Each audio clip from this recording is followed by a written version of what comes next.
savez quoi on devient chrétien? Oui, par la foi. C'est quand on croit au Fils de Dieu qu'on l'accepte. C'est pour ça Jean, quelqu'un me dit Jean chapitre 1 verset 12. Comment on devient chrétien, vous allez voir. C'est écrit, c'est écrit dans Jean chapitre 1 verset 12. L'évangile selon Saint Jean chapitre 1 verset 12. Nous dit comment on devient enfant de Dieu. Amen. Et je vais vous expliquer quelque chose.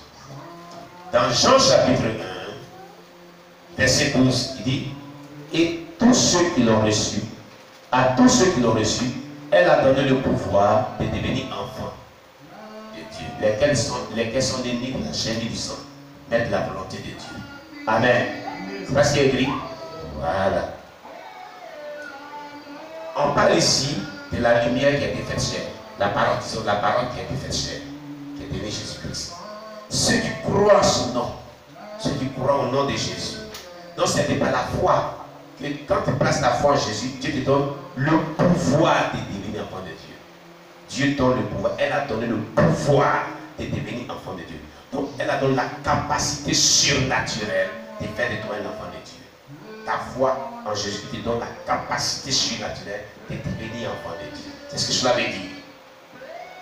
Donc, ce n'est pas la foi en Jésus-Christ qu'on devient enfant de Dieu. Mais notre foi en Jésus-Christ produit d'abord des œuvres pour devenir enfant de Dieu. Quelles sont les œuvres que produit notre foi en Jésus-Christ?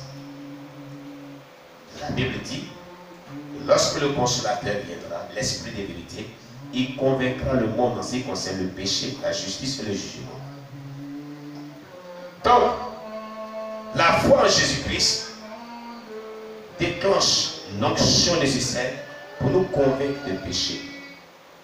Par la suite, nous produisons les œuvres de la sanctification, les œuvres de la crainte de Dieu, les œuvres de la vie chrétienne qui est soumise à la parole de Dieu, qui se sanctifie, qui se consacre.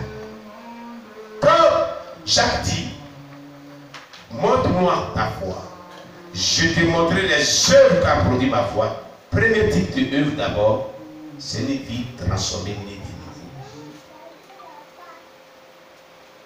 Vous comprenez? Si tu dis j'ai la foi, c'est comme ça que Jacques a parlé. Moi j'ai la foi où? On dit d'accord. Montre-moi les œuvres de ta foi. La foi que tu as là n'est pas à mesure de transformer ta vie, d'échouer ta vie chrétienne.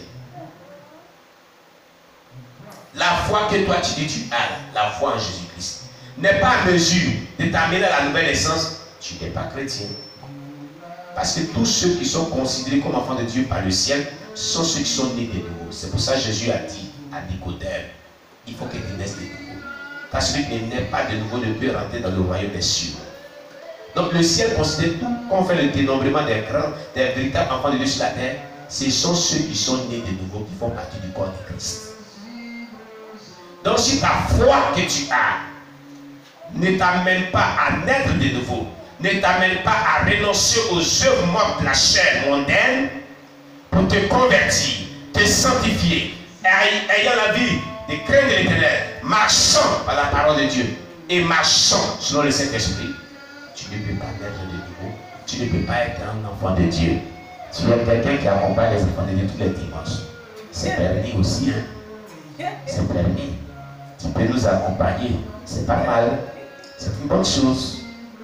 Mais en nous accompagnant, n'oublie pas que toi aussi tu dois être né de nouveau. Et beaucoup accompagnent ils accompagnent ceux qui sont nés de nouveau chaque dimanche. Ils nous accompagnent et puis on se passe. Ne soyez pas les accompagnateurs de vos frères et soeurs qui sont nés de nouveau. Parce qu'à la fin des jours, tu venais aussi et tu l'assistais. Tu admirais sa vie de sanctification. Tu as vécu la vie. Et toi, vous avez reçu la même parole qu'il prêchait. Vous avez écouté la même parole ensemble. Pourquoi toi, tu n'es pas né de nouveau? Tu vas dire quoi à dire? Seigneur Jésus, E-U-A-O-O-I, c'est-à-dire, c'est ça. C'est ce que tu as dit? Non, là-bas, il n'y a pas ça. Hein? C'est sur la terre qu'il y a ça. Ah oui, je te dis la vérité. Je te dis la vérité. Vous comprenez? La foi véritable qui émane de Dieu, la première mission de cette foi, s'associe à le Saint-Esprit qui nous convainc de péché, afin qu'on abandonne le péché, afin qu'on se répand du péché. Deuxième, il nous convainc d'un jugement qui nous attend à la fin de nos jours.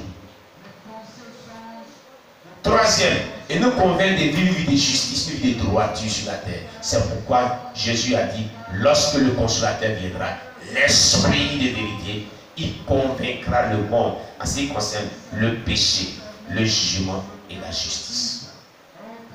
Quelqu'un comprend ce que je viens de dire? Tu comprends bien ce que je viens de dire? Beaucoup de personnes disent je suis chrétien. Mais quand ils observent la vie chrétienne, ça n'a rien à voir avec la vie chrétienne. On va finir avec le dimanche, hein, après-midi, après la fin du culte, jusqu'à ce qu'on se retrouve dimanche prochain. Dieu observe la vie de chaque personne.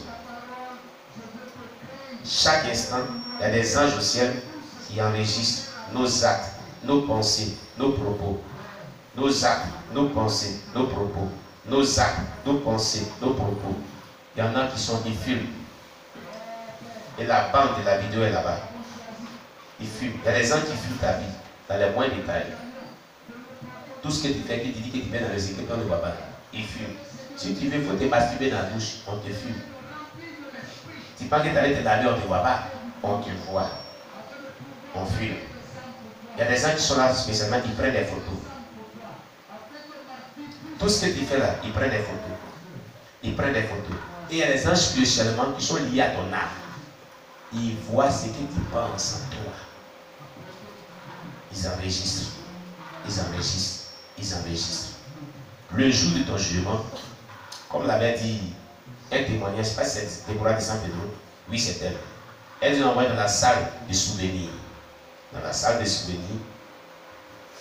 Elle a envoyé d'abord quelqu'un pour le jugement dans la salle de souvenirs. Quand on fait son album, on montre les parties où il péchait. Il dit, c'est pas moi. D'accord. C'est pas toi, non. C'est pas le problème. Avançons. Deuxième étape, salle de souvenirs. On dit, bon, ici, dans cette salle de souvenirs, on te montre maintenant s'il est grand. C'est que, non, c'est ta pensée. C'est que tu avais enregistré dans ta pensée là. Là, tu avais enregistré là. Il a déballé tout. Il dit, il y a des gens qui pensent comme ça, c'est pas moi. On dit, il n'y a pas de problème. Avançons. Arrivé maintenant là où il y a le film. Tu n'as pas dit, c'est pas toi. Et toi, tu te vois. Film. Si écran géant.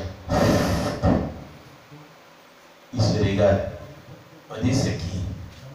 Qui on voit là-bas? Les mêmes choses qu'il a dit, c'est pas lui dans le photo là. Les mêmes choses qu'il a dit, c'est pas lui où il avait dit là. C'est même celle en ça, c'est pour lui ici. L'écran. Mon ami, c'est qui joue ce film là-bas? C'est toi, mais c'est pas toi. Il l'a et il dit, c'est toi ou c'est pas toi. Soulève ta tête, il faut regarder. C'est toi ou c'est pas toi? Il fait comme ça, l'écran déplace, c'est elle là. Il fait comme ça, c'est elle là. Il soulève, c'est elle là. Tu ne peux pas échapper, c'est collé. Tu fais comme ça, l'écran là. Tu fais comme ça, l'écran là. Tu fermes tes yeux, tu vois. Le film s'est déroulé. Et après quoi, on lui dit, quel est ton verdict? Seigneur, pardon. Seigneur, il dit pardon. Donne-moi une minute seulement. Je vais plus faire pardon. Je te demande une seconde, je pardon. Tu es à mon nom, pardon. Seigneur Jésus, pardon. Fais-moi des regrets sur la tête. Je vais dire, il y a des gens qui l'enfer existe vraiment. Il y a des gens qui l'enfer existe. Moi, si tu me laisses partir sur la tête. Oh. Il y a un qui disait, même s'il veut donc apprendre tous les offrandes de Dieu, j'ai prêché ta parole sans offrande, sans dîme, sans don. J'ai un service sans même qu'on me donne quelque chose. On dit non. Vous tu es arrivé là, on t'avait donné tout ce temps. Aujourd'hui, là, tu ne retournes pas là-bas. Quel est ton verdict? Il faut nous dire. Il dit pardon. Quand même, je dis non, pardon. Tu es amour, non? L'amour, c'est sur la terre. La miséricorde, c'est sur la terre. Le pardon, c'est sur la terre. Là où on arrive ici. Tu as eu tout le temps pour pardon. Tu as eu tout le temps pour te repentir. Tu as eu tout le temps pour marcher convenablement sur la parole de Dieu. Ici où on est arrivé là, là, il n'y a pas pardon. C'est le verdict là. Quel est ton verdict, monsieur? Monsieur, quel est ton verdict? Et tu te demandes pardon. Les autres sages là, tu demandes lui pardon. Les uns d'avant. Verdict. C'est le verdict qu'on a. Tu disais que ce n'était pas toi. C'est à lui que c'est toi-même. Verdict. Mais c'est que c'est l'enfer. Il prend le chemin de l'enfer. Mais c'est que c'est l'enfer. Mais c'est que c'est l'enfer. L'enfer direct. Vous comprenez? Voilà ce qui se passe. Et voilà ce qui va se passer pour certains. Encore et encore. Donc pendant qu'il est temps que tu es sur la terre, ta foi que tu as là, si elle n'est pas capable de t'amener à changer de caractère, de t'amener à la repentance, de t'amener à la sanctification, à la crainte de Dieu, à vivre selon la parole de Dieu, pour démontrer les preuves de ton appartenance au royaume des cieux. Jésus dit quoi? On va faire le Notre Père. Notre Père, vous dites qui est aussi. Notre Père. Que ta volonté soit faite. Non. Jésus, d'abord, attendez. Notre Père, que ton règne vienne. Comme aussi. C'est tout, je m'arrête là. On reprend. Notre Père, que ton règne vienne. On reprend. Notre Père, que ton règne vienne. Hein? Vous êtes d'accord que la volonté de Dieu soit faite sur la terre, comme elle est au ciel. Mais qu'est-ce que tu fais pour que cette volonté soit faite sur la terre? Comment tu contribues à cette volonté? Ils vont te demander un jour au ciel. Qu'as-tu fait pour contribuer à ce que la volonté de Dieu soit dans ta vie, jour pour jour, nuit pour nuit? Toi-même, tu dis que ta volonté soit faite sur la terre. C'est ton souhait. On dit que c'est ton souhait. Ah, un souhait partagé par le ciel. Un souhait partagé par le ciel. Que ta volonté soit faite sur la terre où je me trouve. C'est ce que tu as dit. Comme elle est dans le ciel. Ça veut dire quoi? Étant vivant sur la terre, si tu ne rentres pas dans la volonté de Dieu, étant vivant sur la terre, tu ne peux pas rentrer dans cette terre au ciel qui t'attend. Celle qui t'attend au ciel, tu ne peux pas rentrer dedans. Au ciel, il n'y a pas de péché. Donc aucun péché ne rentre là-bas. Au ciel, il n'y a pas possédé d'un démon, ou quelqu'un qui est démonisé, ou quelqu'un qui est influencé par un démon. Donc s'il n'est pas bien délivré, il ne rentre pas là-bas.